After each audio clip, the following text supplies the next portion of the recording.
Sarah was 28. Every morning she woke to the same alarm, made the same coffee, took the same train, and sat at the same desk in the same office where she had worked for 5 years. Nothing was particularly bad, but nothing felt right either. Her days blurred into each other. Her salary hadn't changed in 3 years. She watched co-workers come and go, some promoted, some leaving for better jobs. She stayed. She told herself she was lucky to have stability, but deep down she felt stuck.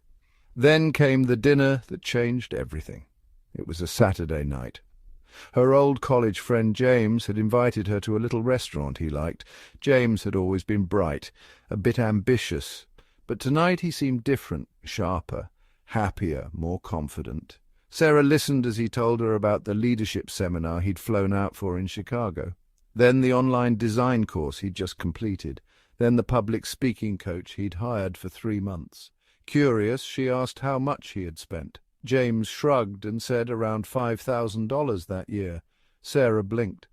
That was more than she spent on vacations, clothes, and electronics combined. It shocked her. But what shocked her more was how proud he felt about that money. He called it his investment in himself. Not spending, not wasting, investing.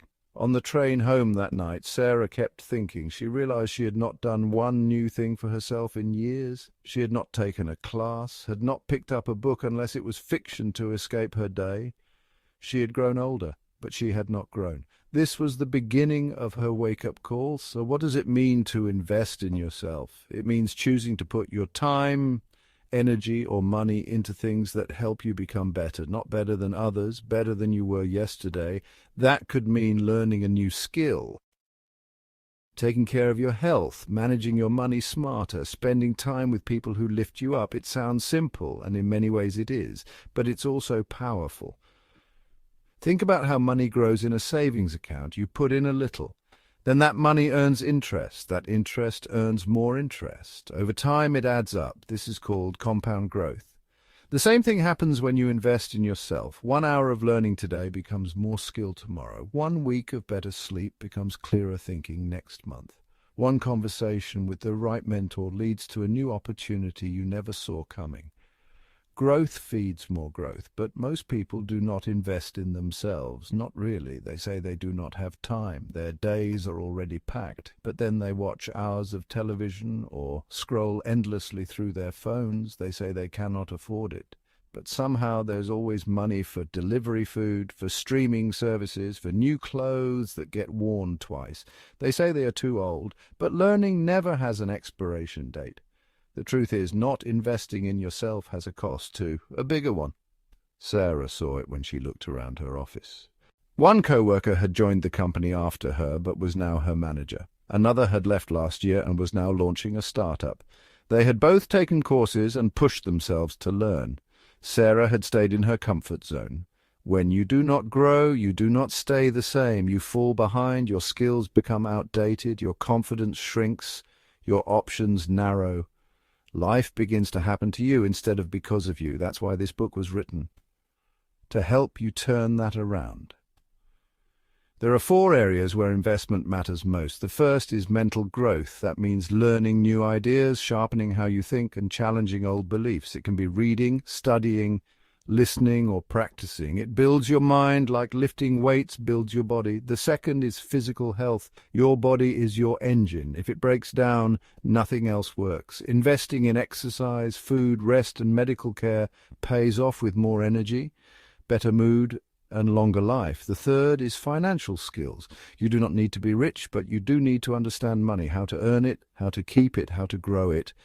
Financial peace is freedom. It makes room for everything else. The fourth is relationships. The people around you affect how you think, feel, and grow.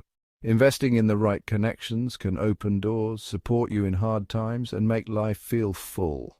Sarah didn't know any of this that night at dinner, but she took 1 step. She signed up for a weekend workshop in digital marketing, just a small one. She was nervous, but she did it. And then she did another. Within a year, Sarah was not just in the same job. She was speaking up more in meetings. She had launched a small freelance project on the side. She had met new people who inspired her. She felt alive again. The change didn't come overnight. It came from choosing, day by day, to do one small thing for her future self. That is what this chapter is about. It's about waking up. You do not need to spend $5,000 this year. You may not spend $5. You can invest time. You can invest energy. You can start with 1 hour a week. The point is not how much you invest. The point is that you do, because once you start, something shifts. You begin to believe in yourself again. You begin to act like your future matters. That belief changes everything. So here's what you can expect next. We will walk through 20 clear ways to invest in yourself. You will see how to choose the right ones for your life. You will get ideas that fit into real days with real demands. You will have a plan. By the time you finish, you will not just have information, you will have momentum. The same kind Sarah found. The same kind James built, the kind that makes life bigger, deeper, fuller. This is your first step, one you can take right now, because the most important investment you will ever make is not in stocks or real estate. It is not in a car or a house. It is in you. You are the asset, and it is time to grow. Sarah sat on her couch with her laptop open. A cup of tea rested beside her, the same cup, the same couch, the same life she'd lived for years. She had always meant to sign up for that course. The one in digital marketing, the one she bookmarked last year and the year before that. But somehow the days had passed. Work, dinner, sleep, repeat, always someday, never today. But that night was different. She did not overthink it. She clicked enroll. The payment went through. Her hands trembled just a little, but something else moved too. A part of her that had been asleep finally stirred. She had taken the first step. This is how building your learning machine begins. Not with a perfect plan, but with a small, quiet yes. Learning is one of the most powerful ways to invest in yourself. It is the engine behind all growth. You cannot do better until you know better, and you cannot know better unless you learn. The good news is you do not need to be a genius. You do not need to go back to school full-time. You do not need to spend thousands of dollars. You just need to decide that learning matters, that you matter. Let us talk first about formal education.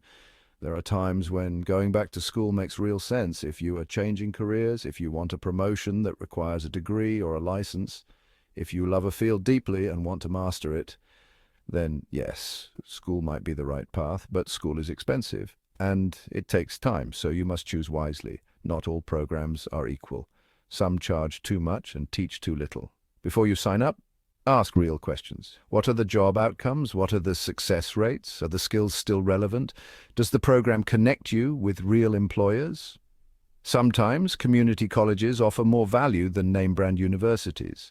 Sometimes a certification means more than a diploma.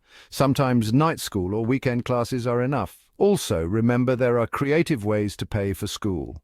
There are grants, scholarships, employer reimbursements, and part-time study options. Many students graduate debt-free simply because they researched harder and waited longer. But formal school is not the only way to grow. In fact, for many adults, it is not even the best way. Online learning has opened doors that used to be locked shut. You can now learn from Harvard professors, Google engineers, best-selling authors, and world experts, all from your kitchen table, often for less than the cost of a haircut. Sarah's course cost her $99.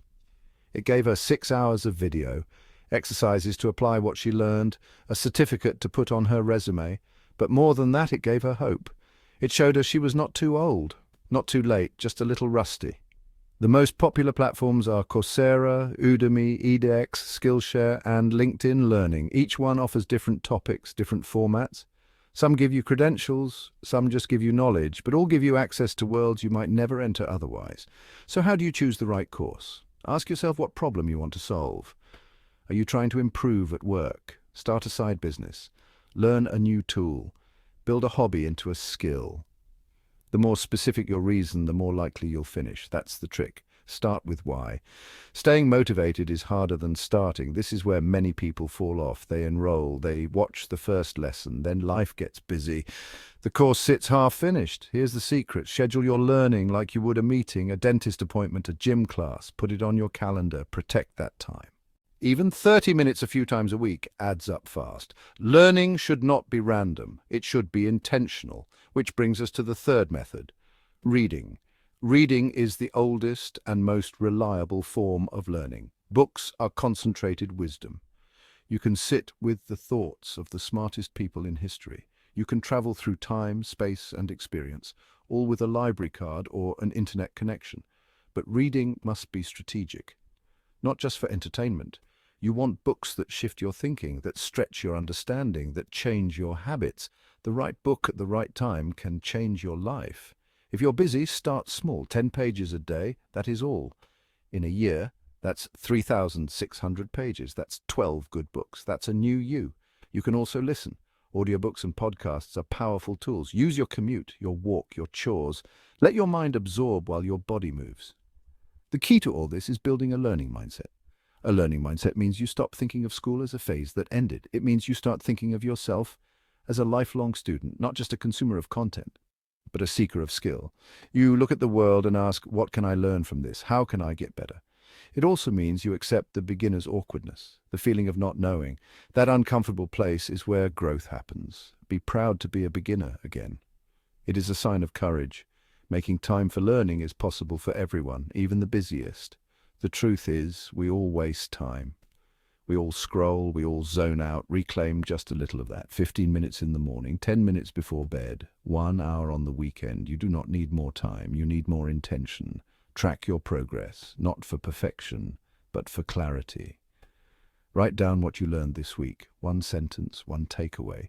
You will be amazed how it adds up. Celebrate your effort. Share it with a friend. Join a study group. Post a note on your fridge. Anything that reminds you this matters, that you matter. There are thousands of stories of people who changed their lives through learning, like the woman who lost her job and taught herself coding at night.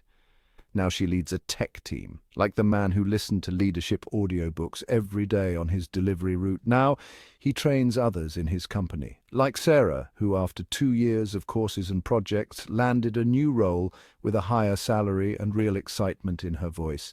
Their stories are not rare. They just started small and stayed with it. The truth is, your brain is designed to grow. No matter your age, no matter your background, it wants new challenges. It lights up with curiosity. Every new skill you learn strengthens your confidence and deepens your possibilities. Education is not just about knowledge, it is about power, the power to choose a better future, to shape your path, to move from waiting to creating. Sarah once believed learning belonged to school days. Now she knows learning belongs to every day. Her world is bigger now, not because the world changed, but because she did. So let this be your moment. Your first course, your first book, your first 30 minutes. It does not have to be perfect. It only has to begin, because the smartest investment you can make is not in a degree, not in a trend, not in the next big thing. It is in building the mind that will face every challenge, solve every problem, and create every opportunity you need. You are your own best teacher, your own best student, your own learning machine, and it is time to turn it on. Tom was 39. He worked in sales. He was smart, skilled, and friendly. But lately something felt off. He was tired, all the time. He used to enjoy going out after work. Now he barely had the energy to make dinner. He snapped at his wife for no reason. He forgot things. He missed meetings. He was falling behind at work, and it scared him. He went to the doctor. Nothing serious, the doctor said, just stress. Maybe burnout, maybe just getting older. Tom left the clinic feeling dismissed, but deep inside, he knew something had to change. One evening he looked at himself in the mirror. His face looked older than it should. His shoulders were hunched. He looked tired, not just from the day, from the way he had been living. That night he made a decision. He would take back his health, not with a crash diet, not with a big dramatic plan, but with small, honest effort, day by day. That was the beginning. When we talk about personal growth, we often start with books or money or goals, but the truth is, none of that works well without energy, and your energy comes from your body. Your body is not just something that carries your brain around. It is the foundation of everything you do, every thought, every task, every interaction. If your body is tired, your mind slows down. If your body is in pain, your focus breaks. If your body is weak, your confidence fades. Tom did not need a new job or a new skill. He needed a stronger foundation. It starts with movement. Your body was made to move. When you move it, it thanks you. It clears your head. It sharpens your thinking. It lifts your mood. Exercise is not about six-pack abs. It is about brain power and resilience. Science shows that regular movement increases blood flow to the brain. that helps you think more clearly. It improves memory. It also boosts chemicals that fight depression. It literally makes your brain happier. Tom started walking just 15 minutes around the block after dinner. No gym, no treadmill, just fresh air and his own feet. The first few days were hard. But by the end of the week, he noticed he was sleeping better, thinking clearer, less angry, more hopeful. Then he tried a beginner workout on YouTube. It was short. He sweated. He felt good. He laughed at how sore he was the next day, but it felt like progress. The key was this. He found something he did not hate. That is the secret to sustainable exercise. You have to enjoy some part of it, whether it's music in your ears, the feel of fresh air, or the satisfaction of finishing. If it feels like punishment, you will quit. If it feels like self-care, you will stay. Then came the second shift.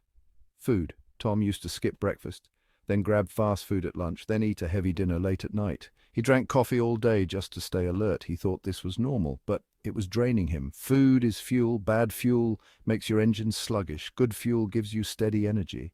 This is not about dieting. It is about eating in a way that helps you work, think, and feel better. Tom started small. He ate a real breakfast, eggs and toast, oatmeal and fruit, something with protein. It made a difference. He stopped crashing mid-morning. Then he packed lunch, nothing fancy, just leftovers from a healthy dinner. He began planning meals on Sunday, just for a few days at a time. He kept snacks at his desk, nuts, fruit, water. He noticed he was less grumpy. He had more focus in the afternoon. Cooking became something he looked forward to. Not always, but often. He said it helped him feel in control again. Cooking is not just about food. It is a life skill. It saves money. It teaches you to care for yourself. It slows you down. And it is one of the most direct ways to improve your health. Then Tom made one of the hardest changes. He looked at his sleep. He used to fall asleep on the couch, TV still on, phone buzzing beside him. He would wake up groggy and sore, hit snooze 3 times, drag himself into the day. He learned that sleep is not a luxury. It is a biological need. Poor sleep makes everything worse. Your memory, your emotions, your health, your relationships, even your weight. So he started a bedtime routine, nothing extreme. He turned off screens 1 hour before bed. He took a warm shower. He read a few pages of a book. He got in bed at the same time each night. It took a few weeks, but his sleep changed. He woke up rested. He stopped needing caffeine to survive the day. He felt like himself again. These 3 things, movement, food, and rest, changed Tom's life more than any promotion ever had. What happened in his body affected everything else. He had more patience with his wife. He felt more confident at work. He started taking initiative again. People noticed. He noticed. His world expanded because his energy returned. There is a deep connection between body and mind. You cannot separate them. A tired body creates a foggy brain. A weak body builds insecurity. A hungry body makes poor decisions. The opposite is also true. A healthy body sharpens your thinking, lifts your mood, boosts your creativity, makes you more productive and more present. But you do not need to overhaul your life all at once. You can start small. Take the stairs instead of the elevator. Drink water when you wake up. Add 1 vegetable to your dinner. Go to bed 30 minutes earlier. Stretch while your coffee brews. Walk while you talk on the phone. Every small choice adds up. Habits matter more than intensity. 1 push-up a day done every day is better than 100 once a year. This is how real change works. Slowly, quietly, repeatedly. Your brain forms habits through repetition. The more you do something, the easier it becomes. That is how brushing your teeth stopped being a chore, and it is how exercise, healthy eating, and good sleep can become automatic. It takes patience, but it is worth it. Some people say they cannot afford a gym or healthy food, but this is where mindset shifts everything. A gym is not a cost. It is an investment. So is a yoga mat, a pair of walking shoes, a blender, healthy groceries. These things do not just spend money. They build value. They prevent future medical bills. They boost your earning potential. They make your life richer. Think of it this way. Every dollar spent on your health is a vote for your future. Tom did not become a fitness model. He did not run a marathon, but he became someone who could show up for his life with energy and focus. Someone who laughed more, thought clearer, felt stronger. He built a foundation. So can you. Your body is not just a machine. It is your home. It holds your dreams. It carries your burdens. It deserves care. No matter where you're starting from, no matter your age, no matter your current habits, it's not too late. You can begin today. Because the most powerful tool you have for success is not a degree, not a bank account, not even talent.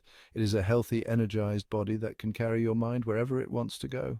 Lisa was 35 when she finally admitted something she had ignored for years. Her life looked fine from the outside. She had a job, a family, a small house in a good neighborhood, but inside she felt like she was drowning. Every small problem felt too big. Every mistake felt personal. She smiled at people during the day but cried at night. She blamed stress, she blamed hormones, she blamed herself. One afternoon she sat in her car after work, hands gripping the wheel. She could not bring herself to drive home.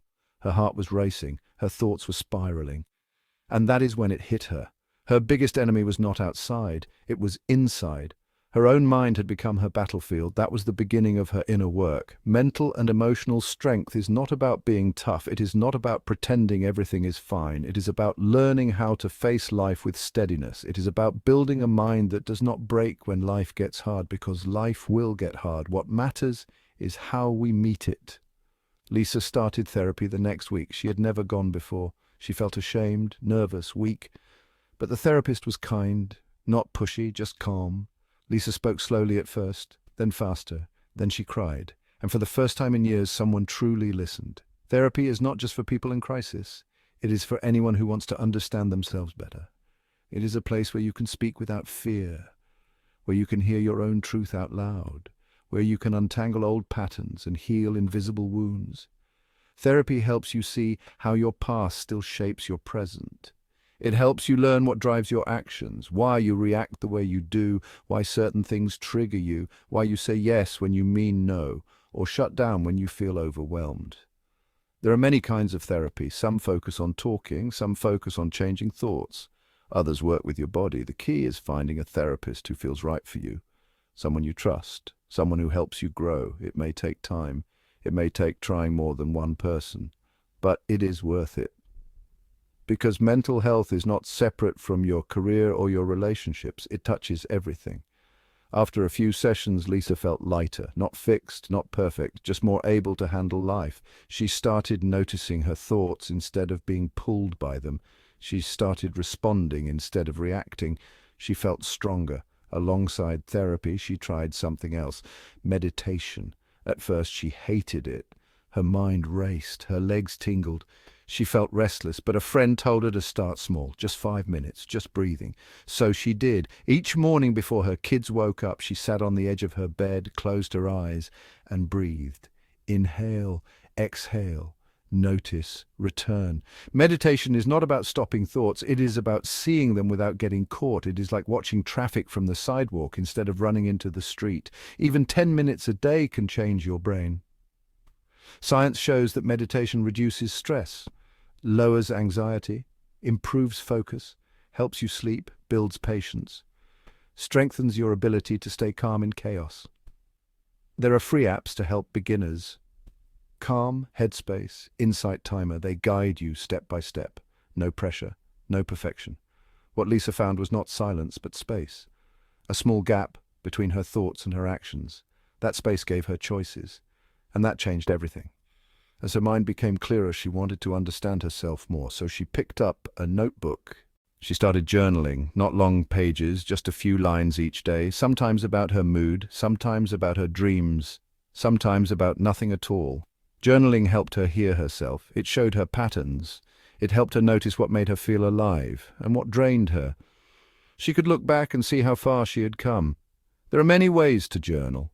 Some people write morning pages, 3 pages, stream of thought, first thing every day. Others write gratitude lists, or record moments that mattered, or ask themselves questions and write the answers. It does not have to be pretty.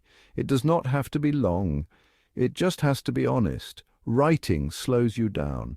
It helps you think clearly. It is like therapy with yourself. It helps your thoughts come out where you can see them. Over time, Lisa felt more like herself, not the anxious version, not the tired version, but the version who could feel joy and face fear and stay steady in the middle of both. What she learned is something powerful. Your mind can be trained, just like your body. If you want stronger legs, you do squats. If you want a stronger heart, you run. If you want a stronger mind, you practice awareness, you practice reflection, you practice responding with care. Understanding your mind begins with noticing. Most of us run on autopilot. We think we are making choices, but really we are following habits, repeating patterns, reacting to old wounds. Basic psychology can help. You can learn about triggers, about thought loops, about self-talk. You can learn how the brain protects itself, how emotions get stored, how beliefs get formed. This knowledge helps you stop blaming yourself. It helps you see that you are not broken. You are just human. And humans can learn. Stress is not the enemy. It is a signal, a teacher. It shows you what matters. It shows you where you need support. When you stop running from stress and start listening to it, you grow. Every hard moment is a chance to build strength, not by pushing it away, but by staying present with it, naming it, breathing through it, learning from it. This is emotional intelligence, the ability to know what you feel, the ability to stay calm when others are not, the ability to speak with kindness, to set healthy boundaries, to hear without attacking, to hold space for pain without being swallowed by it. These are not soft skills. They are survival skills, they are leadership skills, they are relationship skills, they are life skills. You can build them bit by bit, day by day. Your mental gym is always open. You do not need equipment, you just need commitment. Each time you pause before reacting, you strengthen it. Each time you speak your truth with grace, you strengthen it. Each time you breathe through fear instead of running from it, you strengthen it. Lisa still has bad days, everyone does, but now she has tools. She has a routine, she has support, she is not alone with her thoughts. She knows how to care for them. She has built a mind that can weather storms, a heart that stays open, a self that feels whole. You can do the same. Start with one small thing. Book a therapy session. Try a meditation tonight. Write one paragraph about your day. Notice how you feel. Choose one moment not to react. That is your workout. And if you keep doing it, your mind will grow stronger. Your heart will grow wiser. Your life will grow deeper. Because the most important space you will ever live in is not your home. It is your mind. Take care of it. David was 35 years old. He was sharp, funny, hard-working. He kept up with news, podcasts, and every episode of his favorite series. He knew the plot twists, the fan theories, the best lines by heart. But one evening, something shifted. He sat down to check his bank account and realized he didn't really understand where his money went. His savings were low. His credit card balance was creeping up, and for the first time it hit him. He knew more about a fictional TV world than he did about his own financial life. That moment changed him. Money is not just about dollars and cents. It is about security, about freedom, about the life you want. And yet many people never learn how it really works. Not at school, not at home. They are left to figure it out the hard way. Through debt, through stress, through regret. But it doesn't have to be that way. David started with the basics. He read one simple book on personal finance. It broke things down without judgment. It explained terms like net worth, interest, and budgeting. He realized how much he didn't know, and he wasn't alone. Most adults were never taught how to manage money, but that knowledge is power, and it is available to anyone who seeks it. Financial literacy is the first step. You need to understand what money is doing in your life, where it comes from, where it goes, what it earns, what it costs. This is not just for people in finance, it is for everyone who earns a paycheck, pays a bill, wants a future. David learned to track his expenses. At first he wrote them down in a notebook: coffee, groceries, rent. Then he used a free app that made it easier. He saw patterns, he saw waste, he saw how little choices added up. He started reading blogs and listening to podcasts. Not all of them were helpful, but some were clear, honest, and smart. They taught him about compound interest, about the difference between assets and liabilities, about how saving early made a big difference later. Then he learned about the safety net. Life is unpredictable. Cars break down, jobs get cut, roofs leak, medical bills arrive. An emergency fund is not about fear, it is about peace of mind. It is a cushion that catches you when life stumbles. David had never saved more than a few $100s. The idea of saving 3 to 6 months of expenses felt impossible. But he started small, $50 a week, sometimes less, sometimes more. He opened a separate savings account and nicknamed it Peace of Mind. Little by little it grew. It gave him confidence. He knew that if something went wrong, he would not be in crisis. He could breathe. That changed how he moved through the world. He stood taller. He made clearer choices. He stopped feeling like money was always chasing him. Then came the next step. David had always thought investing was for rich people, something people did when they had thousands of dollars sitting around, but the truth is investing is for anyone who wants their money to work for them, even with small amounts, even with $5. He opened a simple investing account online. Not a fancy one, just something easy to use. He chose a broad, low-cost index fund, something steady, something safe for beginners. He put in $20, then 30, then 50. The numbers were small, but the mindset was huge. Compound interest is the quiet superpower of money. When you invest, your money earns interest. Over time, that interest earns more interest. That snowball grows. Slowly at first, then faster, then stronger. It's like planting a tree. The first year you barely notice, but give it time, give it sunlight and care.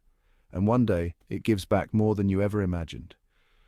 David was not trying to get rich fast. He was trying to build a future where money helped him, not haunted him. But to do that, he had to change how he thought about money. He used to see money as something stressful, something tight, something he never had enough of. But with each lesson, each small win, he began to shift.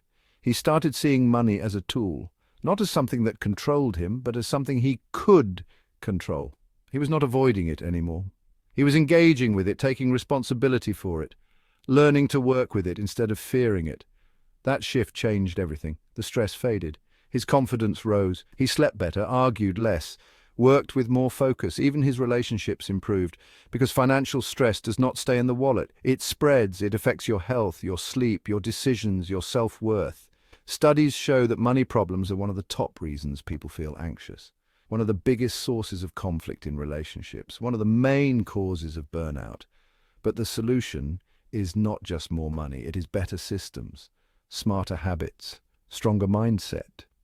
David began using automatic systems. He set up auto-pay for bills, auto-transfer for savings, auto-investments each month. This made good habits easier. He didn't have to think about it. It just happened. That freed up mental energy. It gave him space to focus on bigger goals. And speaking of goals, he made some. Not just numbers on a spreadsheet, but goals that connected to his life. He wanted to travel. He wanted to help his parents. He wanted to start his own business one day. These dreams gave his financial habits meaning. They made budgeting feel like freedom, not restriction. He called it value-based planning, spending less on things that did not matter, spending more on what truly did, being mindful, being intentional, choosing purpose over impulse. Over time, David saw change, not dramatic but real. His debt went down, his savings went up. He had money for a flat tire, for a weekend trip, for a gift that made someone's day. But more than that, he felt free, not because he had everything, but because he finally understood what he had and where it could take him. This is the heart of financial education. Not just knowing the math, but knowing yourself. What matters to you, what kind of life you want, and then using money as the tool to build it. It starts with awareness, then learning, then small action, then systems, then growth. You do not need to be perfect. You do not need to be rich. You just need to begin with what you have, from where you are. Just like David did.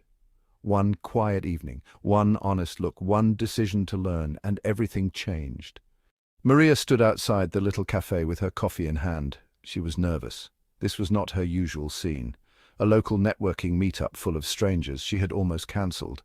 Twice, but something in her life needed to change. She was tired of applying for jobs and hearing nothing back, tired of feeling invisible, tired of trying alone. So she showed up. Inside, the room buzzed with soft conversation and name tags.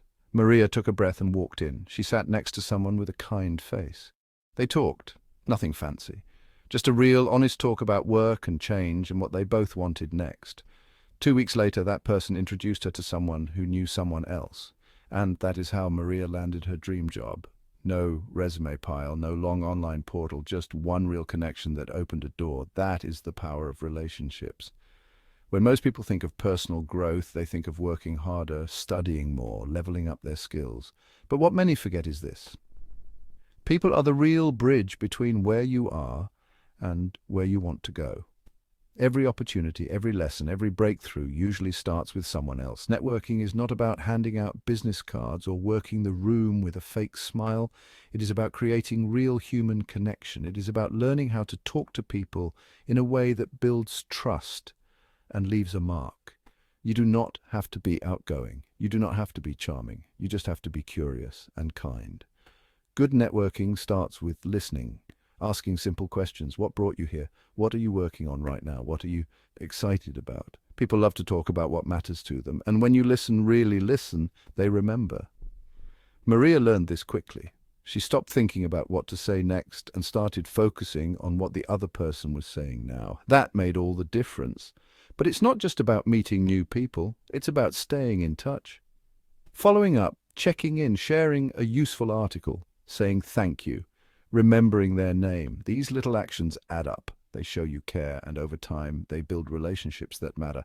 A network is not a list of contacts. It is a circle of connection. You help them, they help you. Sometimes in ways you do not expect, sometimes years later. And then there are mentors. A mentor is not someone who tells you what to do. A mentor is someone who shows you what is possible. They have walked the road ahead. They can help you see around corners, avoid mistakes, find clarity. Maria found her mentor by accident. She met a woman at a workshop who had been in her field for 20 years. They hit it off. They exchanged emails. Maria followed up and asked if she could buy her coffee. They talked and kept talking. It turned into a relationship that helped Maria grow faster than she ever could alone. To find a mentor, be respectful, be curious.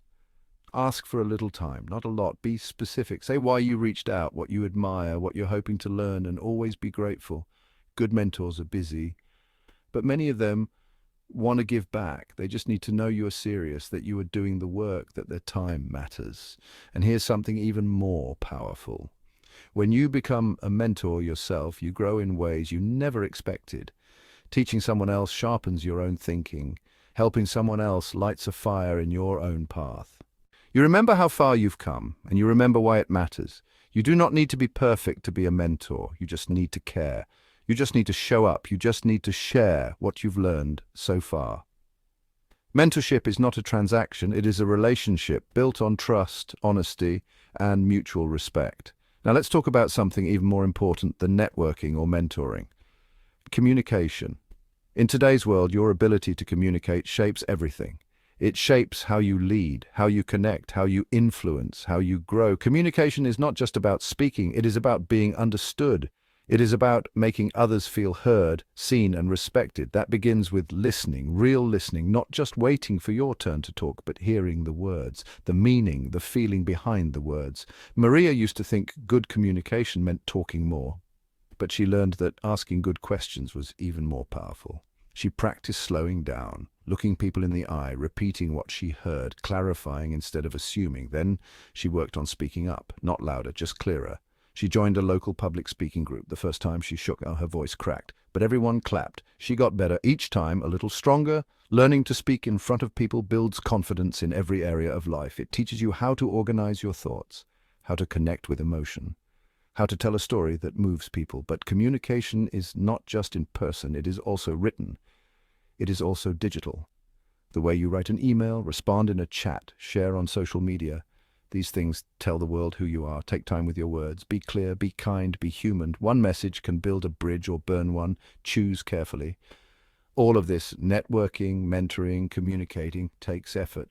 But think of it like planting seeds. Each relationship is a seed. Some bloom quickly, some take years. But if you care for them, they grow. That is why your relationships are investments, not expenses, not distractions, but part of the path. And it is not about how many people you know.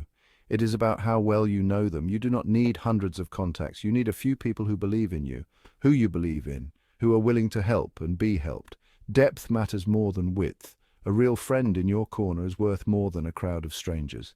And remember this, the best way to build a strong network is to be generous, help others, share what you know, offer support, celebrate wins that are not your own. Giving creates connection, it builds trust, it makes people want to help you back, not out of obligation, but out of respect and gratitude. That is how real networks grow. Maria now works in a company she loves, not because she had the best resume, not because she knew all the right answers, but because she built relationships that opened doors. She keeps growing her network, not for gain, but because it brings meaning. Learning from others, helping others, being part of something bigger. You can do the same. Start by showing up, in a room, in a message, in a conversation. Ask someone a question, offer someone a hand. Share something useful. Be kind when it costs you nothing. Be real when it feels risky. And slowly the right people will find you, or you will find them. And together you will go further than you ever could alone. Alex sat at his desk, staring at the spreadsheet in front of him. He was a smart guy, great at logic, great with numbers, but that day nothing made sense. His brain felt blocked. He rubbed his temples, then, like he often did these days, he reached for the guitar resting in the corner of his room. He had picked it up a few months earlier, just to try something new. 10 minutes, he told himself. Nothing serious. He strummed a few chords, fumbled through a melody. Focused, let go. When he came back to his desk, something shifted. He saw the pattern in the data, solved the problem, moved forward. That was the day Alex realized something surprising. Learning guitar, something just for fun, had made him better at his job. This is the power of becoming a whole person, of building a life filled not just with work and goals, but also with creativity, curiosity, and useful skills. We call this your toolkit. And it matters more than most people think. We often separate learning into two boxes, work stuff and play stuff, but life doesn't work like that.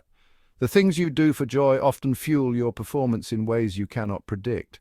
Hobbies are not just fun, they are essential. Alex's story is not rare. Research shows that people who engage in creative hobbies tend to be better problem solvers. They are more flexible thinkers. They bounce back faster from stress. They are more confident. A hobby gives your brain something new to chew on. It gives your emotions a safe outlet. It helps you express yourself without pressure. It can be music, painting, gardening, woodworking, cooking, poetry. Whatever makes your mind light up and your body calm down.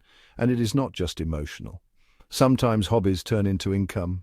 People start businesses from photography, design, or baking, not because they planned it, but because joy built skill, and skill opened a door. Even when hobbies stay private, they matter. They remind you that you are more than your job, more than your roles. You are a whole human being. You do not need to be good at it. You just need to enjoy it. That is the point. Now let us talk about something else that belongs in your toolkit. Technology. We live in a digital world, and that world is always changing. You do not need to be a tech expert, but you do need to stay current. Alex found this out the hard way when his company switched software and he fell behind. At first, he felt frustrated, then embarrassed, then determined. He signed up for a free tutorial, watched videos on his lunch break, asked questions, and within weeks, he was helping others adjust too. Staying current with technology is not about knowing every app. It is about being willing to learn. You should know how to use spreadsheets, how to manage files online, how to write professional emails, how to work in shared documents, how to stay safe on the internet. These are basic life skills now. Just like reading and writing, you do not need to chase every trend. You do not need to buy every new device. In fact, the trap of constant upgrades can drain your time and money. Focus on the tools that help you do your work better, that help you stay connected, that make your life easier, not harder. Use technology to enhance your human skills, not replace them. Now let us talk about something even more basic, the practical life skills that every adult needs, but many were never taught. Alex grew up without a dad around. No one showed him how to fix a leaky faucet, or change a tire, or cook anything beyond scrambled eggs. He always felt embarrassed about it, but then one weekend he decided to learn.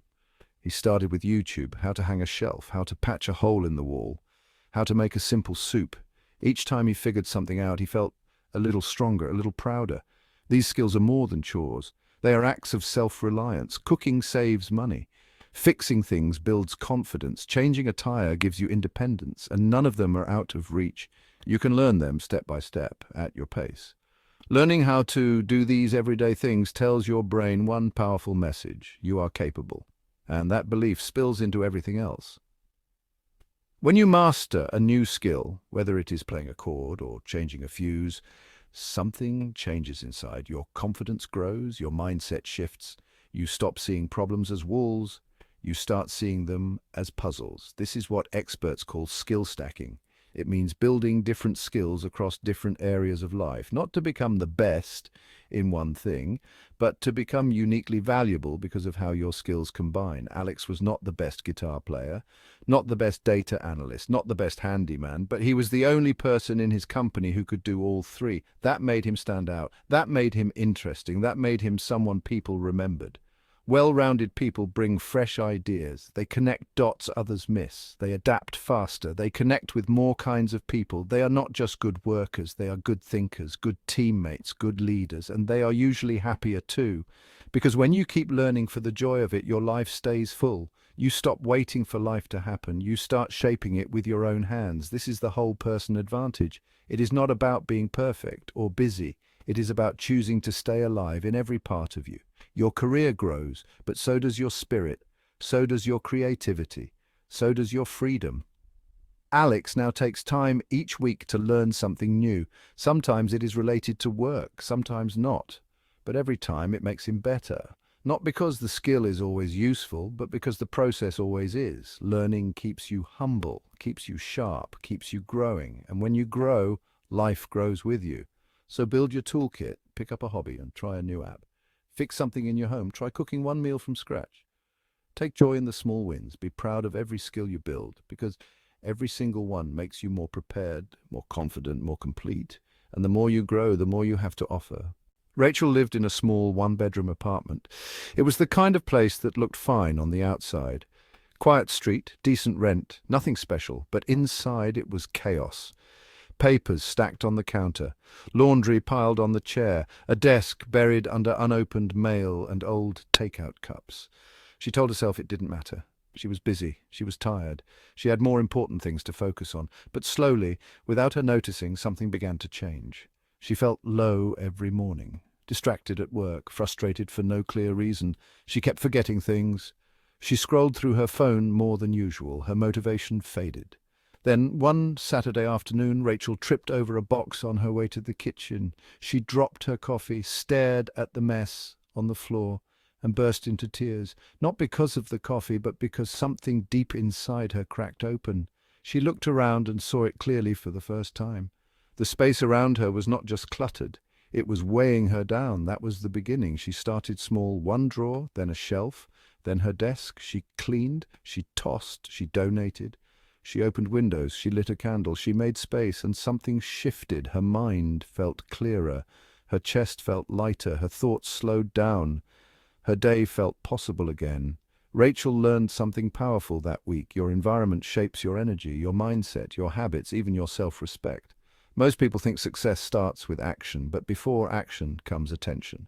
And your attention is always shaped by what surrounds you. Psychologists call it environmental psychology. It studies how space influences behavior, light affects focus, color affects mood, noise affects stress, clutter affects clarity. When your space feels chaotic, your mind mirrors it. When your space feels calm and intentional, your brain works better. This is not about having a big house or fancy furniture. It is about design with purpose. Even a small room can lift your mood. Even a simple space can inspire great ideas.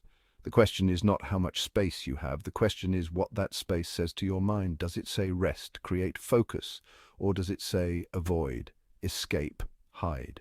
Rachel painted her walls a soft color, put a small plant near the window, cleared her desk completely, hung one quote that made her feel strong. Those small changes made a big impact. She started waking up earlier. She sat at her desk and felt ready. She spent less time in bed with her phone, more time thinking clearly. That is the power of physical space. Now think about your social space.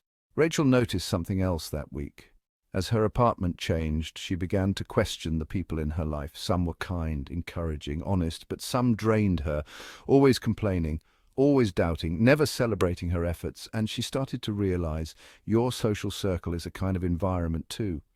You may not see it on your walls, but you feel it every day. The people you talk to most shape how you think, how you speak, what you believe is possible. There is a saying, you become like the 5 people you spend the most time with. Science supports this.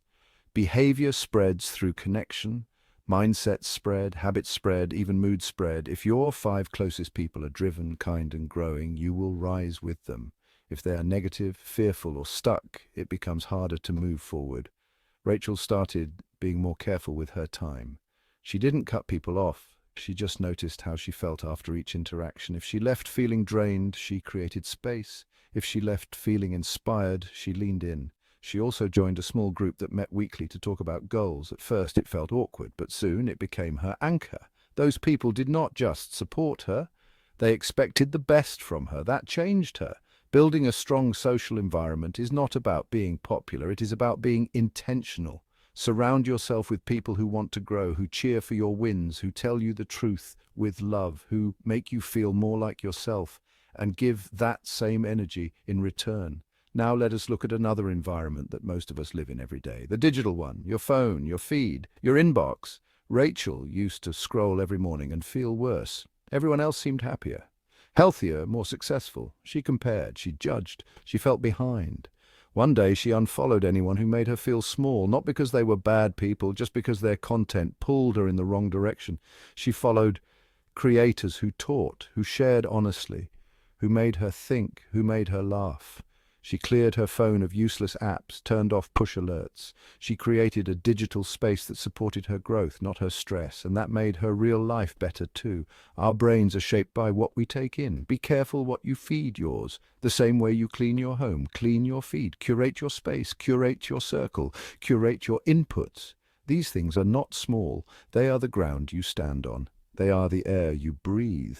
Rachel learned that when she shaped her space, she started shaping her life. It wasn't magic, it wasn't instant, but it was powerful. Her mind got clearer, her energy returned, her choices got easier, and that helped her stay on track with everything else she wanted to build. The best part is, anyone can do this. Start by looking around. What in your space is pulling you down? What lifts you up? What can you move, clean, simplify? Add, then look at your people. Who builds you? Who drains you? Who inspires you? Choose your 5 people with care. And finally, look at your screen. Who are you letting into your mind each day? Make space for what supports your future. Let go of what belongs in your past. Rachel didn't just get a neater apartment, she got a clearer mind, a more focused day, a stronger self. That's what environment can do. It doesn't just hold you, it shapes you. So shape it back.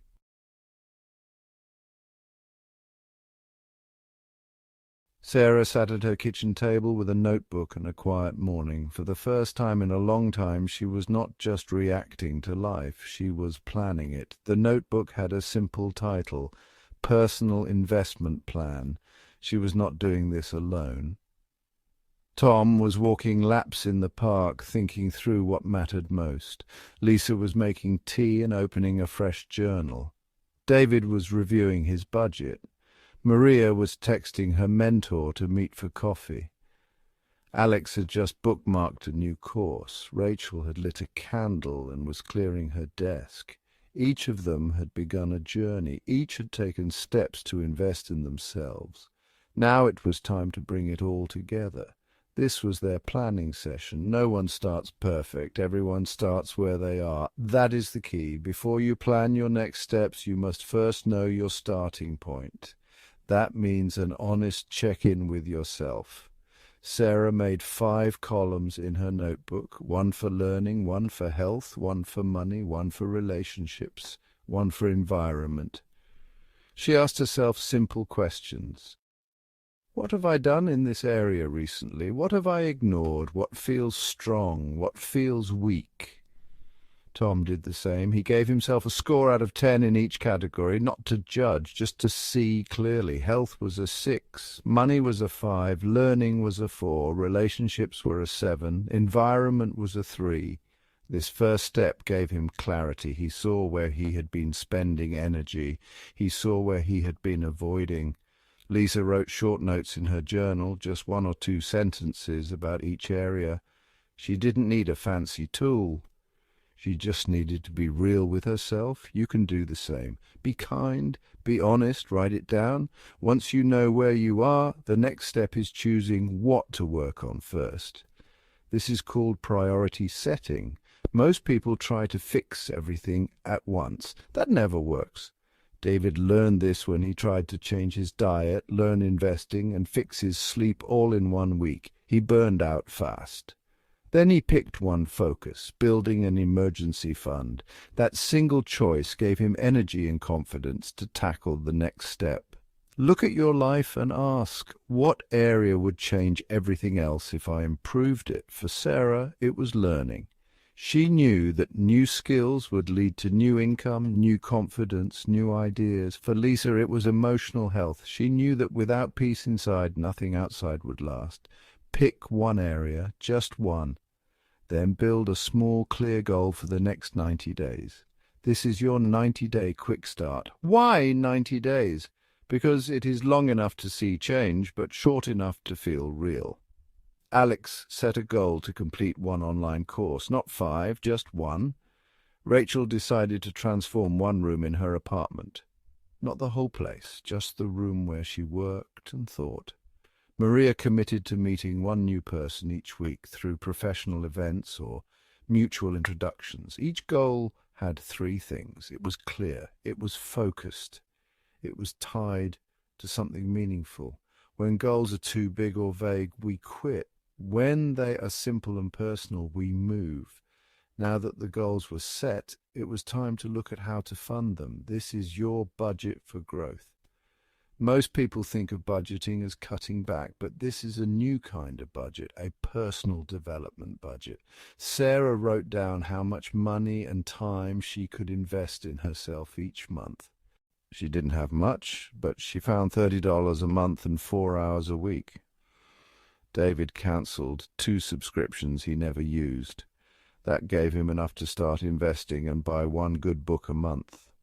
Tom looked at his schedule and saw that he spent over 10 hours a week watching shows. He didn't give them up completely. He gave up 3. That gave him time to read and walk. Growth does not need to be expensive. It needs to be consistent. Once the time and money were set aside, the next step was keeping track.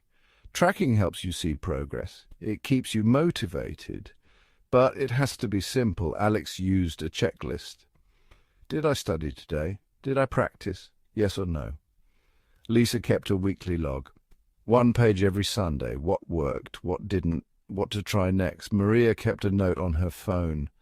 Names of new people she met, notes from the conversations. You do not need charts and graphs. You just need to see that you are showing up. Progress builds belief, and belief builds more progress. But growth is never easy. That's why the next step matters so much. Build a support system. No one changes alone for long. Willpower fades. Life gets loud. You need people. Sarah asked a friend to check in with her every week. Not to push, just to ask, how's it going? Tom joined an online group for people working on fitness and focus. It was free. It helped. Lisa told her sister about her journaling habit. Her sister asked to join. They started texting each other quotes and notes. It became a bond. Support can be quiet or bold, but it must be real. Find one person who will care about your growth. Ask them to walk with you. Offer to do the same. Then comes the hard part. Life gets in the way. Always. That's why the final part of the plan is learning how to deal with obstacles. Every person hits roadblocks. David lost motivation when his savings got wiped out by an unexpected repair. Rachel stopped working on her space for 2 weeks when work got overwhelming. Lisa skipped journaling for 3 days and thought she had failed, but none of them quit. Why? Because they expected setbacks. They knew this was not about perfection. It was about returning. Sarah called it the restart muscle, the ability to begin again, to pick up where you left off, without shame, without delay. Every plan must include grace. When you miss a step, just take the next one. That is how progress really works. Small wins, steady steps, real support, kind resets. Now, back at the table, Sarah looked at her notebook. She had her assessment, her priority, her goal, her budget, her tracking method, her support person, her backup plan. She felt something new, a quiet certainty. Not that everything would be easy, but that it would be hers. She was not waiting for a better time. She was not waiting for permission. She had a plan, a real one, one that matched her life, one she could follow, and in that moment, she was already ahead of who she was yesterday. You can do the same. You can build your plan this week, right where you are, with what you have. You do not need more motivation. You need structure and steps. Your life is not a project to fix. It is a story to shape. And the story changes the moment you decide to write it with purpose. Carlos was the kind of man who always tried to do the right thing. He worked hard, paid his bills on time, took care of his family. But deep inside he had dreams he never talked about. He wanted to be more than just stable. He wanted to grow. He saw people around him taking online courses, attending workshops, starting side projects. He watched from the sidelines, not because he didn't want to grow, but because he believed he couldn't afford to. He saw personal development as a luxury, something for people with more time, more money, more freedom. But one day that belief began to crack. He was having coffee with an old friend. She had just completed a certificate program in digital marketing. She looked happier than he remembered. She talked about new clients, flexible hours, better pay. Carlos asked how much it cost. She said it was under $500. She said it was the best investment she ever made. Not just for her career, for her confidence. Carlos felt something shift. Later that night, he looked at his monthly expenses, streaming, takeout, subscriptions he never used. He added them up. Then he stared at the number. It was more than enough to start. That was the moment Carlos changed his mindset. He stopped seeing personal development as an expense. He started seeing it as the best investment he could make. This is what we call the investment mindset shift. It means treating your own growth like something valuable and not extra, not optional, essential.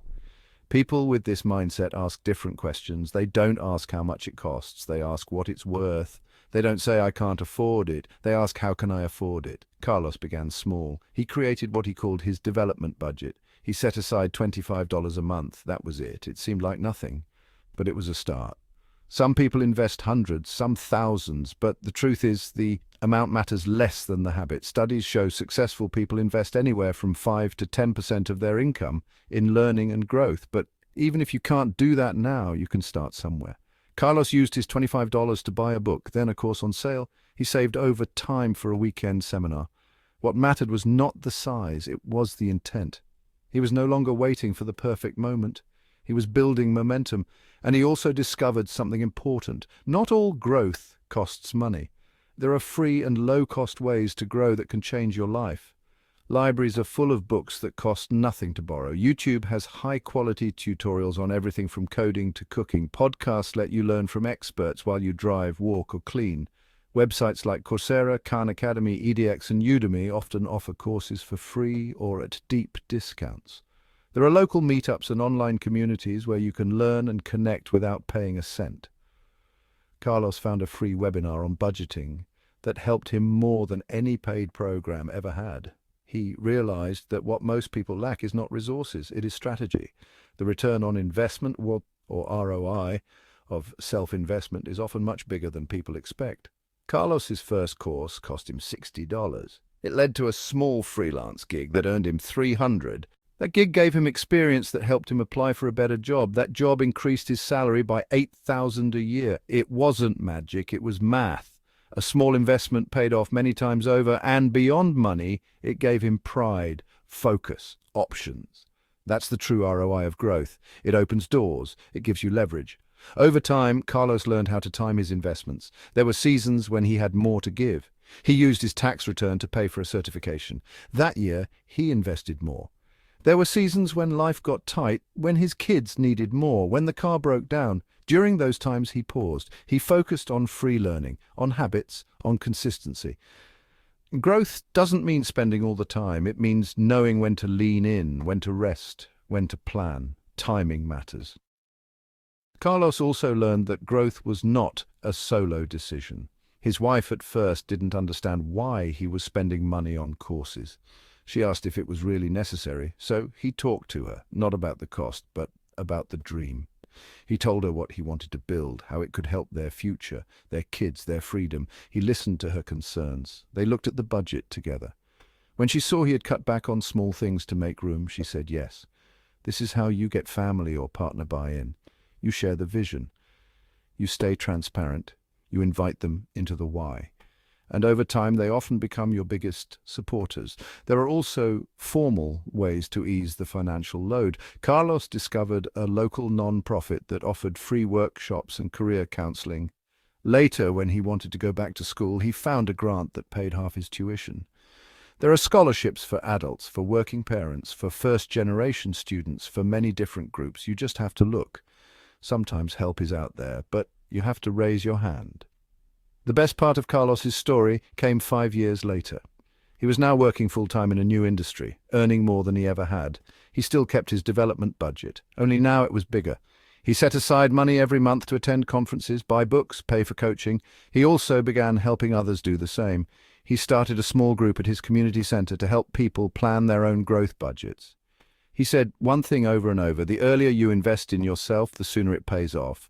This is the compound return of personal development. Just like money earns interest over time, so does growth.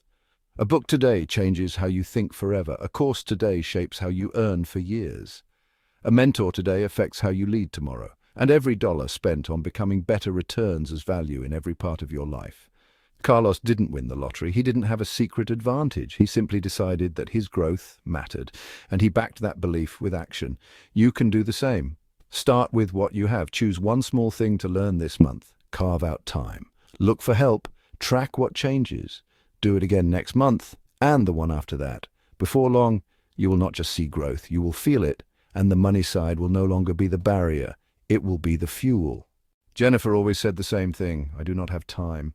She said it when someone suggested a course, when she thought about exercising, when she saw books gathering dust on her shelf. Jennifer was a working mom, 2 kids, a full-time job, laundry, homework, grocery runs, dinner, dishes, emails. She barely had space to breathe. So she told herself personal growth would have to wait for someday, for later. Then one evening, something shifted. Her son asked her how many hours were in a day. She said 24. He asked how many hours she worked. She said 8. He asked how long she slept. She said maybe 6. Then he asked what she did with the rest. She paused, blinked, didn't know how to answer. That night, Jennifer downloaded a free app that tracked screen time. The next morning, she looked at the numbers. She had spent 2 hours on social media. That hit her hard, not because she had done something wrong, but because she had finally seen the truth. She had time. She just wasn't using it with intention. This is the busy trap. So many people live inside it. It feels like life is too full, but really it is just unfocused. Time slips away in small moments, checking emails, scrolling feeds, watching videos, reaching for the phone without thinking. Jennifer realized that if she could find even 30 minutes a day, she could do something that mattered. That was her turning point. She started with a time audit. A time audit is like a budget for your hours. You write down how you spend your day, not how you think you spend it, how you actually spend it. Jennifer carried a small notebook for 1 week. Every hour she wrote what she had done. No shame, no edits. She learned a lot. She was checking her phone 12 to 15 times a day. She spent 30 minutes deciding what to make for dinner. She sat in the car for 10 minutes after arriving home just to breathe. She also saw empty time. Gaps between things, 5 minutes here, 10 there. It added up to almost 2.5 hours a day. Once she saw it clearly, she could use it wisely. She began building what she called her learning blocks. The first one was in the morning. Jennifer had always hated mornings. She rushed, she was tired. But after reading about how many successful people use their mornings for growth, she decided to try. She started waking up 20 minutes earlier, not to do chores, not to check emails, to read, to stretch, to sit with her thoughts. It was quiet, it was hers, it was the first thing she did for herself in years. It became the strongest part of her day. The morning advantage is real. When you start the day with intention, the rest of the day feels different. It doesn't have to be an hour, it can be 10 minutes. The key is to do something that fuels you before the world asks anything from you. Next, Jennifer looked at her day in pieces. She learned about micro-learning. Micro-learning means using small chunks of time to grow, 5 to 15 minutes. You don't need a block of hours to learn something new. You just need little pockets of focus. She started listening to podcasts while folding laundry. She watched 5-minute tutorials during lunch. She read 2 pages while waiting for her kids after school. Each moment felt small, but over time it built something real. Then she transformed her commute. She had always hated the drive to work, 40 minutes each way, traffic, stress, silence. She turned it into her classroom. She found an audiobook she loved, then another, then a podcast about emotional intelligence, then a course on communication. 40 minutes a day, 5 days a week. That was over 3 hours of learning every week. She called it her commute classroom. Suddenly, the car became a place of growth. Weekends were next. Jennifer used to think of weekends as rest time, but too often they became laundry and errands and more scrolling. She decided to give 1 hour each Saturday morning to personal development. Sometimes she took a class. Sometimes she wrote. Sometimes she planned the week ahead. She called herself a weekend warrior. That 1 hour changed the tone of her whole weekend. She didn't try to do everything, just one thing that mattered. Jennifer also learned about energy. Some people work best in the morning, some in the afternoon, some late at night. She started noticing her own patterns. She was sharpest between 9 and 11, tired after lunch, calm after dinner. She matched her tasks to her energy. She stopped trying to do deep work when she was drained. She used those times for simple tasks instead. She saved her best energy for her most important goals. Energy management matters more than time management. If you match your effort to your energy, you get more done with less struggle. But perhaps the biggest change came when she learned to say no. Jennifer had always been the one who said yes. Yes to every favor. Yes to every email. Yes to every last-minute request. But now she had a plan, a purpose, a vision for herself. She realized that every yes to something small was a no to something bigger, so she flipped it. She started saying no to what didn't align with her goals, not to be rude, but to be real. She turned off notifications. She left her phone in another room. She asked for help. She let go of perfect.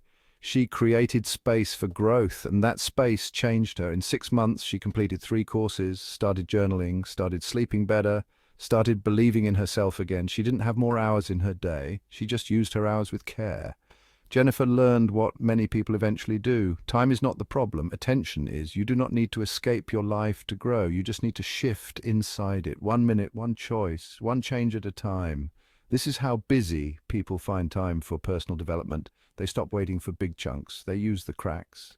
They stop aiming for perfect schedules. They aim for consistent habits. They stop saying, "I'm too busy." They start asking what matters most. And they use that answer to shape their days. You can do the same. Start with a time audit, watch your day, track your patterns, then find your morning moment, your micro-learning gaps, your commute space, your weekend hour. Protect your energy, say no with love, say yes with clarity, and keep showing up. Because time is not just something we spend, it is something we shape. Kevin had always been a big starter. He loved beginnings, a fresh planner, a new gym pass, the first day of a course, the first page of a book. But somewhere between the first step and the finish line, he faded.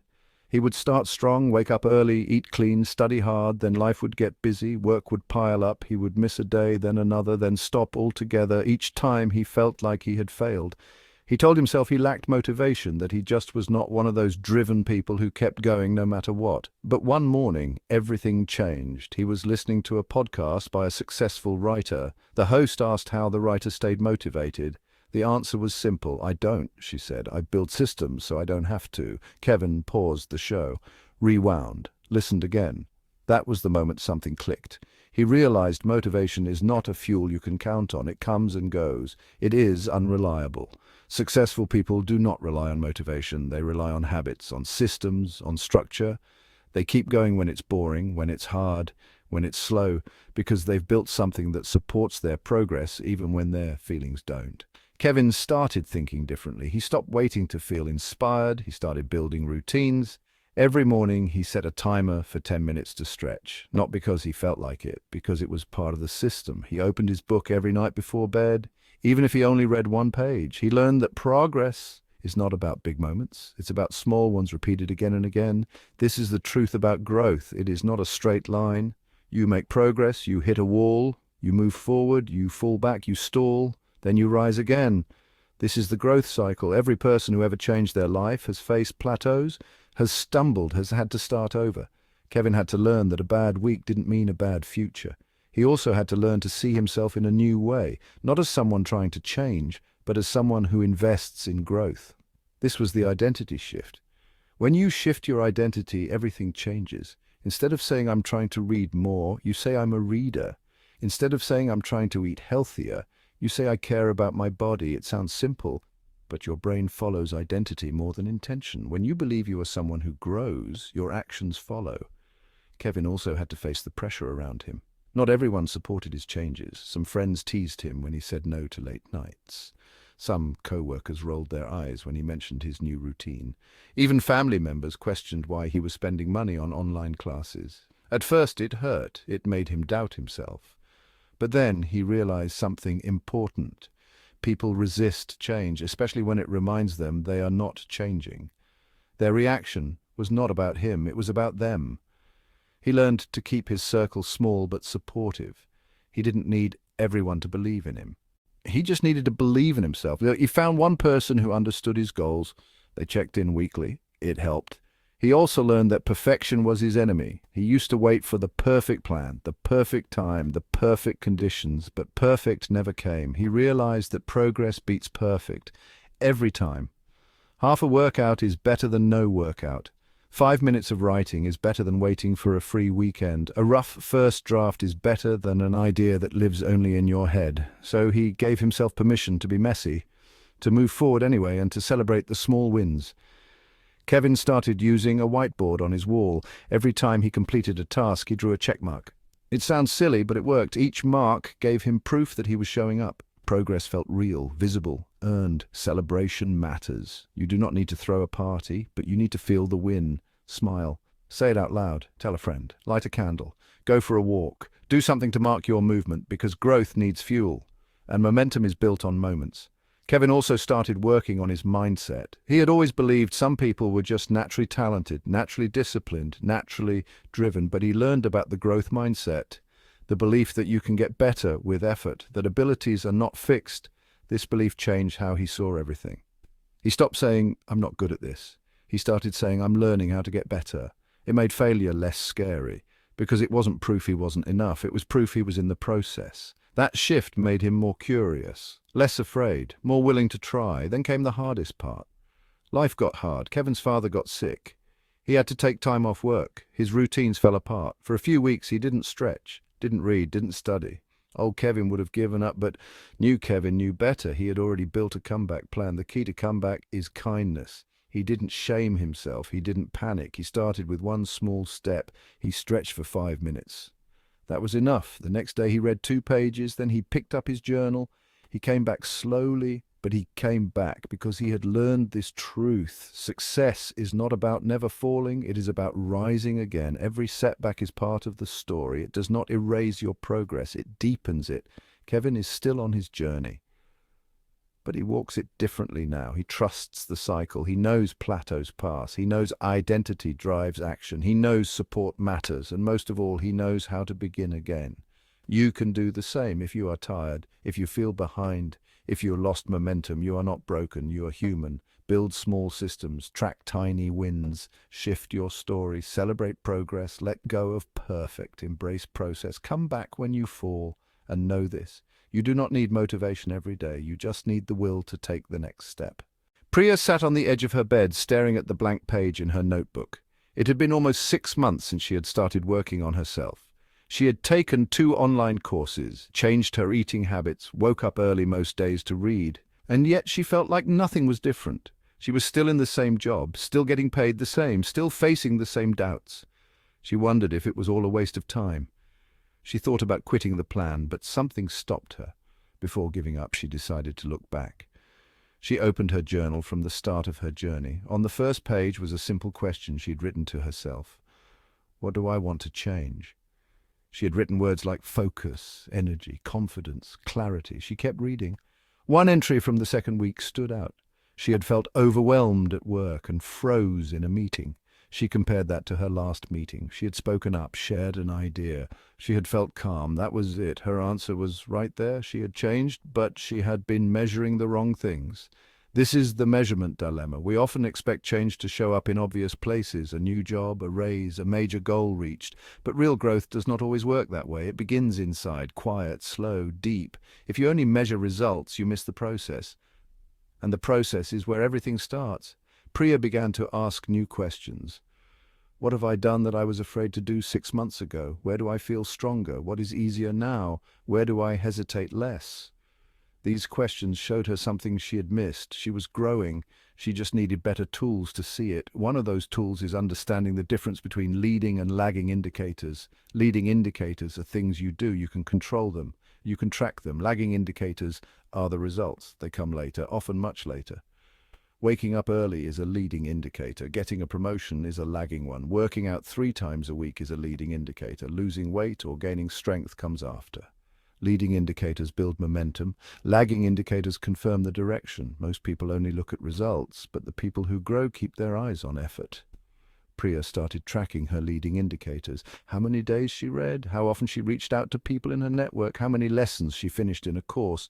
This gave her control. Even on hard days, she could win, because showing up counts. She also began to track quantitative changes, things with numbers, simple and clear, books completed, miles walked, dollars saved, new recipes cooked, hours of learning. These numbers helped her see her actions, not her hopes, her facts. Every checkmark was proof that she was doing the work. But Priya knew not all progress could be measured in numbers. So she added a new layer. She looked for qualitative changes, the way she handled stress, the way she talked to herself, the way she responded to feedback, the way her relationships felt. She paid attention to her tone of voice, her energy at the end of the day, her willingness to try new things. She started writing down moments that mattered, not just tasks. The day she spoke with more confidence, the day she said no to something that drained her, the day her friend said you seem different lately. These are the invisible wins, the ones that tell the real story of change. To hold it all together, Priya created something she called her progress journal. It was not fancy, just a small notebook, 1 page per week. She wrote what she did, what she felt, what she noticed, what she learned. This became her mirror, her record, her fuel. Some weeks looked full, others looked light, but every page told the truth. She was moving forward. She also started doing regular reviews. Once a month, she set aside 1 hour. She looked at her journal, her habits, her energy. She asked what worked, what didn't, what to keep, what to change. These reviews helped her stay flexible. They reminded her that plans need to evolve as we grow. Every 3 months, she did a deeper review. She checked her goals, her time use, her budget, her mood, her progress. This helped her stay focused on the long view. Because the truth is, some investments take years to show clear returns. You plant seeds today that bloom next year, or the year after. But if you stop watering them because you do not see flowers in week 2, you lose what could have been. Priya learned to be patient with her process because she had proof of progress. One day, a co-worker said something simple.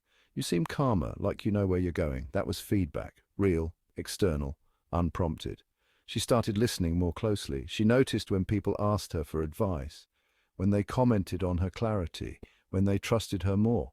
External feedback matters, not just for praise, but for perspective. It helps you see how your growth shows up in the world, how others respond to the version of you that is unfolding. Some feedback is subtle, some direct, but all of it is data. Not all feedback should shape you, but some of it will sharpen you. Priya used it to adjust, to improve, to keep going. Now, months later, she sees growth everywhere. In her voice, her choices, her focus. She still tracks, still writes, still reviews. But now she understands the full picture. Growth is not one clear path. It is loops and climbs, setbacks and small victories. It is effort that sometimes feels invisible until it is not. It is staying in the game long enough to see the pattern. It is trusting the loop. Action, reflection, adjustment, repeat. That is the feedback loop of growth.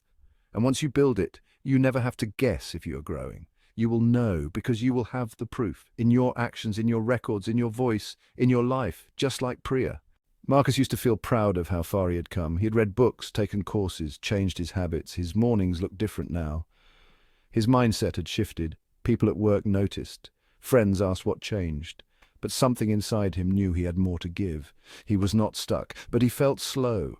His progress had leveled out. He had gone from 0 to something, but now he wanted more. Not more busyness, more depth, more direction, more impact. That's when Marcus entered what he later called the acceleration phase. The acceleration phase is not about starting over. It is about building on what you've already done. It is when you stop learning for survival and start learning to lead, to contribute, to create something others can feel too. Marcus had already done the basics. He exercised regularly, he kept a budget, he journaled, he read almost daily, but it was scattered. It wasn't connected. Then one afternoon, while watching an interview with a high-level entrepreneur, he heard a phrase that shifted everything. The most valuable people in the world are not the best at one skill. They are the ones who can stack skills that work together. It was Marcus's light bulb moment. Skill stacking is the art of combining your strengths into something unique. One person might be good at design, another at communication, but the person who's good at both becomes rare. Marcus was good at storytelling. He also had growing skills in marketing. He was starting to learn video editing. Alone, each skill was useful, but together they made him stand out. He began to build with more intention. He learned how to record and share videos. He studied how to grow an audience. He practiced writing in ways that connected emotionally. He did not just add skills, he built bridges between them. This is how you create value no one else can copy, not by being perfect, but by combining strengths in a way only you can. Then Marcus did something else. He started teaching what he had learned. At first it felt strange. He didn't see himself as an expert, but he began writing short posts online, little lessons, small wins, things that had helped him.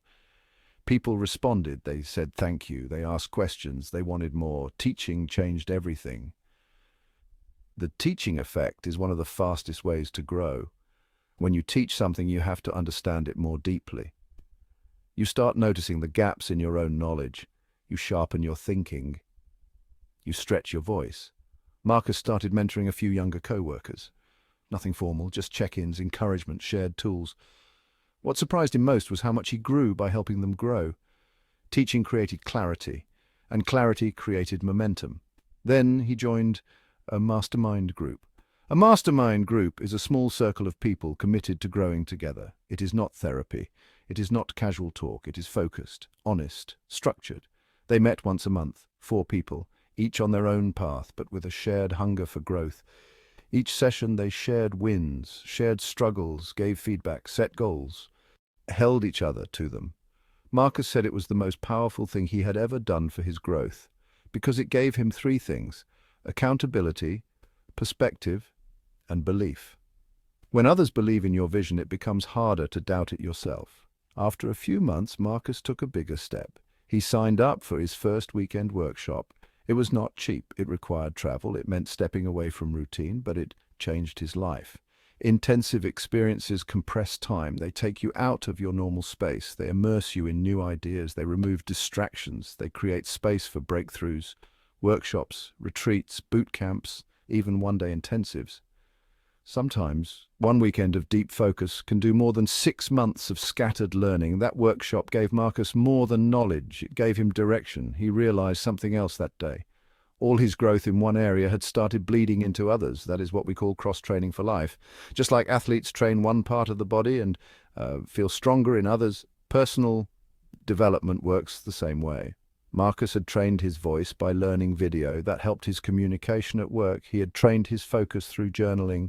That helped his emotional control during conflict. He had trained his curiosity through books. That helped him lead with empathy. Growth never stays in one box. It spreads. Every skill you grow quietly supports another. Eventually, people started asking Marcus to speak at team events, to run small workshops, to consult on brand messaging. He never saw himself as an expert, but his work said otherwise. Becoming an expert is not about knowing everything. It is about knowing more than the person who needs your help. You do not declare yourself an expert.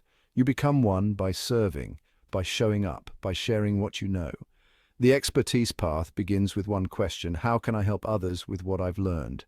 That question opened new doors for Marcus. He started a side business offering storytelling training for small business owners. He ran his first paid session, then another. He wrote an ebook. He launched a simple course. He was now scaling his impact. Scaling your impact means taking what changed your life and using it to change someone else's. Sometimes that creates income.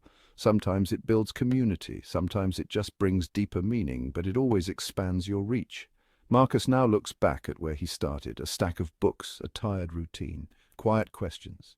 He never imagined he'd be where he is now, not because of talent, because of consistency, curiosity, commitment, courage. This is what advanced growth looks like. It is not loud, it is not quick, it is not always clean, but it is real and it is available to anyone. You do not need to be special. You need to decide to stack your skills, to share what you know, to walk with others, to go deeper, to go further, to keep building. Your next level is not about doing more, it is about doing what matters with more focus, more heart, more strategy, just like Marcus. 1 year passed, not a perfect year, not always easy, but a year full of change. Sarah stood in her kitchen on a quiet morning. She looked around at her tidy apartment, her open journal, her online calendar filled with work she loved. She had learned new skills, started a freelance project, made her first extra income. She no longer felt stuck. Tom looked in the mirror and saw clearer eyes, stronger shoulders. He had built a workout habit, changed how he ate, slept deeply. His energy was back, but more than that, his confidence had returned. He now walked into meetings with a voice that carried weight. Lisa smiled as she closed her notebook. She no longer hid from hard feelings. She had learned to sit with discomfort, to talk through pain, to care for her mind like she did her body. She was softer and stronger at the same time. David opened a budgeting app and saw numbers that made him proud. He had savings now, a plan. He understood how money worked, not just in theory, but in practice. He taught his little sister what he had learned. That felt like real wealth. Maria sat at her new desk in a job she once only dreamed about. Her network had grown, not just in size, but in strength. She had built real relationships. She had learned to speak, to ask, to offer value first. Her world felt bigger and kinder. Alex strummed a new tune on his guitar. His hobby had grown into a skill. His curiosity had become creativity. He had started combining his tech work with storytelling, which made him more valuable and more fulfilled. He smiled more often now. Rachel sipped tea at her clean, simple desk. The room around her was no longer full of clutter. It was filled with calm. She had changed her space, and it had changed her thinking. She was clearer, calmer, more focused. Carlos now spoke with pride about his growth. He'd gone from thinking development was a luxury to knowing it was a necessity. He invested every month, not just money, time, attention, hope, and he had seen the return. Jennifer had claimed her mornings. She had learned how to find time. She read. She stretched. She learned in tiny moments. She had stopped saying she was too busy. She started saying she was building, and she was. Kevin had mastered the comeback. He no longer chased motivation. He built systems. He knew how to fall and how to rise. He tracked progress, celebrated small wins. He saw himself as someone who grows. And that belief changed everything. Priya held her progress journal with both hands. She had almost quit, but now she could flip through pages and see her growth, her mindset, her voice, her courage. She had learned how to measure the invisible. Marcus stood in front of a small group, teaching what he once only practiced. He had moved from learning to leading, from watching others to becoming someone people watched, not for fame, but for service. He was now helping others grow. Each of them had changed in their own way, but something bigger had also changed. Growth was no longer a goal they chased. It had become their new normal. This is what a growth lifestyle looks like. It's not something extra you squeeze into your week. It is how you live. It is in the way you start your morning, the way you choose your friends, the way you respond to hard days, the way you spend your money and time. You do not think about it all the time, but it is always there, shaping you. That shift from effort to identity is the mark of real transformation. But there is a trap to avoid. Some people hit a big goal and think they are done. They lose weight, land the job, finish the course, and then they drift. They fall into what is called the achievement trap. They confuse the finish line with the destination. But growth does not end with a goal. That is just a checkpoint. Sarah learned this when her first freelance project ended. She felt lost for a week. Then she realized it was time to build again. You must keep asking what is next, not because you're restless, but because you are alive. Your investments must adapt as your life changes. What worked for you last year may not work now. Tom shifted from strength training to long walks. He needed less intensity, more rhythm. Lisa began focusing on relationships. Her emotional work gave her space to build deeper connections. David started learning about investing. His foundation was strong. Now he wanted to grow it. You will evolve. So must your plan. This flexibility is part of the lifestyle. It keeps growth fresh, and the effects do not stop with you. Personal growth always creates a ripple effect. Your habits shape your children's future. Your mindset lifts your team. Your peace brings peace to your relationships. Your courage gives others permission to be brave. Carlos taught his neighbor how to build a budget. Jennifer's daughter started reading in the morning, just like Mum. Rachel's friends asked for help decluttering. Growth spreads quietly, powerfully. That's why you must stay humble. Growth is not something to show off. It is something to live. Confidence is good, but it must walk beside curiosity. The moment you think you know it all, you stop learning. The moment you stop learning, you start shrinking. Sarah still reads, still asks questions, still listens more than she speaks. Marcus still sets small goals, even as he leads others. This is the heart of the legacy mindset. Legacy is not what you leave behind. It is what you build in others now. Every lesson you learn, every habit you pass on, every moment you model growth becomes a seed in someone else's life. Priya now helps young girls in her community journal. She does not talk about success. She talks about process. She is building legacy not through big speeches, but through quiet guidance. You can too. Your next chapter begins the same way the last one did, by showing up, by asking what matters now. by creating space, by building a system you can live with, not just a plan you check off.